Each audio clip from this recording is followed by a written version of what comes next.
ನಮಸ್ಕಾರ ಸ್ನೇಹಿತರೆ, ನಾನು ನಿಮ್ಮ ರಾಕೇಶ್ ಆರುಂಡಿ. ರಾಜ್ಕುಮಾರ್ ವೃತ್ತಿ ಬದುಕಿನ ಕೊನೆಯ ದಿನಗಳಲ್ಲಿ ಮೆಗಾ ಬ್ಲಾಕ್ ಬಸ್ಟರ್ ಸಿನಿಮಾ ಅಂದರೆ ಅದು ಆಕಸ್ಮಿಕ.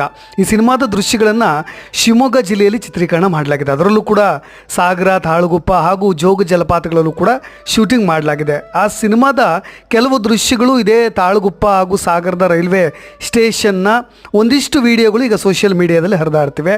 ಅದಕ್ಕೆ ಶಿವಮೊಗ್ಗದ ಜನತೆ ಕೂಡ ಮಸ್ತ್ ಕಮೆಂಟ್ಸ್ಗಳನ್ನು ಕೂಡ ಹಾಕ್ತಾ ಇದ್ದಾರೆ. ಆಕಸ್ಮಿಕ ಸಿನಿಮಾ ಶುರುವಾಗಿದ್ದೇ ಆಕಸ್ಮಿಕ ಅಂತ ಹೇಳ್ಬೋದು. ಯಾಕೆಂದರೆ ಅಣ್ಣವರಿಗೆ 64 ವರ್ಷ ಆಗ ಹೀರೋ ಆಗಿ ನಟಿಸ್ಬಿಟ್ರು.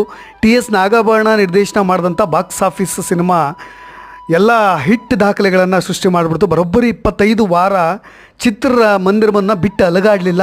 ಜೊತೆಗೆ ಪೊಲೀಸ್ ಅಧಿಕಾರಿಯಾಗೂ ಕೂಡ ಅಣ್ಣವರ ನಟನೆಗೆ ಇಡೀ ಕರ್ನಾಟಕವೇ ಮೆಚ್ಚಿಕೊಂಡಿತ್ತು. ಇನ್ನು ಸಿನಿಮಾದಲ್ಲಿ ಮಾಧವಿ ನಟಿಸಿದ್ರು, ಹಂಸಲೇಖ ಸಿನಿಮಾದ ಸಂಗೀತವನ್ನು ಮಾಡಿದರು. ಹಾಗಾಗಿ ಹುಟ್ಟಿದರೆ ಕನ್ನಡ ನಾಡಲ್ಲಿ ಹುಟ್ಟಬೇಕು ಅನ್ನೋ ಹಾಡು ಕೂಡ ಅಜರ